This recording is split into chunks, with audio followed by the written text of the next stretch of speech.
Let's change out the front lights on this VTX 1300, either R, S, or T model. Okay, it's super easy, and I can't really show you how to release this front light bar for sure, because this bike had an aftermarket bar on it, but this is similar. It's another one that I had similar, so you'll have to figure out how to unscrew that and drop it down, but I'm sure you can do that. It's probably really simple. And then what you want to do, you want to leave this bracket exposed, because we're going to use this bracket on the new lights. Let me show you how to take the bucket off so we can get the wires disconnected for the light bar. Okay, to release the headlight from the bucket, there's just two screws up in here, one here and one here. So you release those.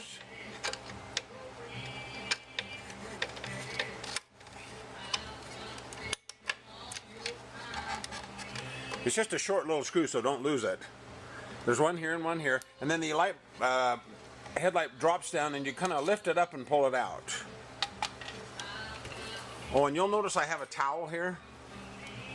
Make sure you have a towel here to protect all this stuff. Okay, we're just going to disconnect the signal light wires only. We're not going to disconnect the headlights. So there's two black wires in there that have the three pigtails hanging out. One has the orange wires with the green, and the other has the blue wires with the green. So we'll unplug those from these rubber booties here. Just pull those out, and then you can go ahead and feed these wires down through the bucket and pull your light bar out. Okay, now we can go ahead and pull the light bar out with the wires attached. And we're going to use these wires for the new light bar. Okay, we're going to mount these black nickel lights to the light bar first. If you'll notice on these lights, they're really cool. To get the lens off to change the bulb, you just put the screwdriver in there and twist it. Then the lens pops right off. And then you can just unscrew the it's an 1157 light, which is, it's a dual filament light you can get anywhere. So we include a couple extra in the kits. Okay, so anyway, what we want to do is we want to use the screws and the washer, or the little spacer, to put the black nickel light on the light bar. So if you notice here, we've got the screw, and then the lock washer, and the regular washer. And then on the other side of the bar, the flange here, there's the spacer, the little black spacer. And then the screw goes into the light. I've got the lights tightened up, but not enough to where they won't swivel. So just snug them up into where they'll still swivel, because we want to adjust these once we get the light bar on the bike. And there's a close-up again of how it goes. So there's the screw, the lock washer, the regular washer, and then the spacer on this side, and then it screws into the light. Just like that.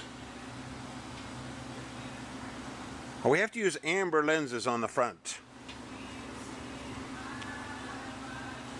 If you set the light bar like this on the bench with the little cutouts here, and the lights facing forward, so basically the mounting flanges are down like that, and the wires coming back, you'll want to do the blue wires on this side and the orange on this side. It won't be the end of the world if you don't get them right, because you can always switch them around. The most important wires of all are the green to the black on both sides. Those are the grounds. So as long as you get those correct, these you could switch around, but try to get them like this. And we also give you this on the written instructions. They'll look similar to this. That way you can kind of refer to that when you make these connections. And these are the little butt splicers that we give you in the kit. Okay, now if you'll notice, I made this about 5 inches long. These are the wires that came out of the old light bar.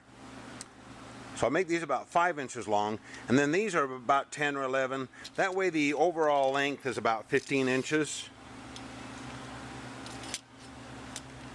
And there again, refer to your instruction sheet on that. It'll show you that. So anyway, go ahead and do your butt splices and follow the written instructions. Basically green to black, and the blues go to the purple and the blue. And same on this side, except you're going to have the orange wires on this side. Do that, and then we're going to put some heat shrink on these, and then we'll be ready to mount this in the motorcycle. Okay, and this is ready to mount in the motorcycle. I went ahead and put the heat shrink on each one of these wires. Make sure you be really careful that don't burn the wires, and then double check everything, because I accidentally cut one of these wires up in here, so I had to put a little extra heat shrink over it to keep it from grounding out there. So be real careful. Check everything really closely. This light bar is ready to go in the motorcycle. Oh, and we also furnish a picture of this particular thing on the in the written instructions. Okay, you can leave the wires just dangling for now, and then let's go ahead and mount the bar on the motorcycle. If you'll notice, this goes over the top of that bar, that flange that sticks out. So the flange is under this bar. And then go ahead and just use these screws that we give you. There's a flange bolt and a nut. Flange bolt goes on this side, nut on the other. Make sure you push down on the bar as you tighten it, because there's slop in the bar and you don't want it to be crooked on there. So make sure you push down on it as you tighten these up. Now I've got the light bar mounted in place. I'm going to run the wires along here and up and into the bucket on the back side there. There's a hole in the back of the bucket for each side for the wires to go into, and then they'll come out into the bucket. Now, for example, here's the blue. So make sure when you plug these wires back in that you get them way down in the connectors. It's really important. Sometimes they feel like they're in there, but they're really not. So sometimes I use like needle nose pliers to push them in. You can even use a screwdriver, a little small screwdriver, just to kind of push them in there. Just make sure they're down in there all the way. And you can even use a light. Whoop! Don't need to flash like that. You can even use a light and maybe even spit on that thing there, and it'll make it more clear so you can see that the connector is all the way down in the receptacle there. So go ahead and plug them in, just match your colors up. You may want to plug them in lightly just to make sure everything's correct first, and then try them, turn the key on.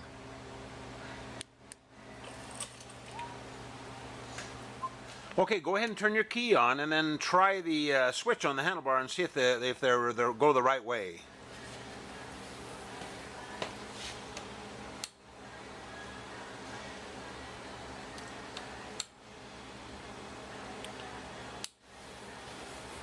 Okay, these are correct. One thing you'll notice that they flashed really fast. Don't worry about that. I've got my rear lights not hooked up yet. Once you get your rears and the fronts hooked up, they should flash at the same rate. Okay, I've made all my connections, and I've run the wires up here. I put a couple of wire ties on both sides just to kind of hold the wires in against the headlight bucket there. And then when you put your headlight back in, make sure you be really careful when you put these screws in there. Make sure that this headlight is seated well in there.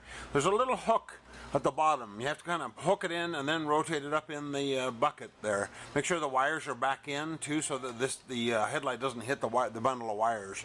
Like I say, make sure you're really careful. Make sure that's seated back in there before you put the screws in, because these are really easy to strip.